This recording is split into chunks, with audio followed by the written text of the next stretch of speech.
চেয়েছেন নামাজের শেষে জায়নামাজ সালাম করার এবং তাসবিহ তেলাওয়াত করতে চুমু দেওয়ার বিধান কি।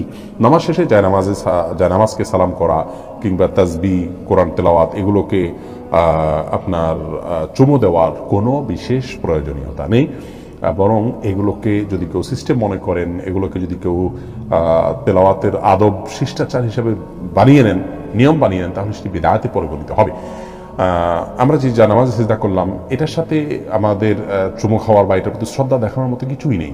যে তাসবিহ আমরা ব্যবহার করলাম সেটা ব্যবহার করার সাথেও সেটাকে শ্রদ্ধা করারও বিশেষ কোনো কারণ নেই। হ্যাঁ, কোরআনে কারীমে আল্লাহ তাআলার কালাম, সেই জায়গা থেকে আপনি ভালোবেসে কখনো চুম্বন করেন ভিন্ন কথা, কিন্তু যদি আপনি তেলাওয়াত করলেই এটা করতে হবে এমনটি আবশ্যক বানিয়ে নেন তাহলে সেটি পরিত্যাজ্য হবে।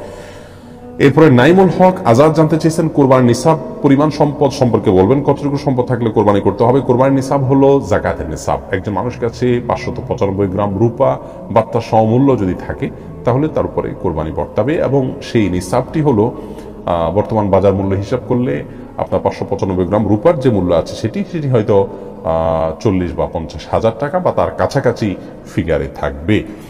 অতএব আপনি কোরবানির নিসাব যেটা যাকাতের নিসাব সেটিকেই ধরে নেবেন। যদিও এর আগে আমরা শুরুতেই বলেছি যে কোরবানি যে ব্যক্তি করার সামর্থ্য রাখেন তার উপরে কোরবানিটি বর্তায়, এর জন্য নিসাব কোনো আবশ্যক নয়, এমনটি মত দিয়েছেন সৌদি আরব উলামা ইকরাম এবং অন্যান্য মাযহাবে। হানাফি মাযহাব বা আমাদের উলামা ইকরাম বা আমাদের যে school of thought Ulama Ikram follow করে থাকেন সেটিতে আপনার যাকাতের নিসাব হলে তখন কোরবানি আবশ্যক হবে বা বর্তাবে।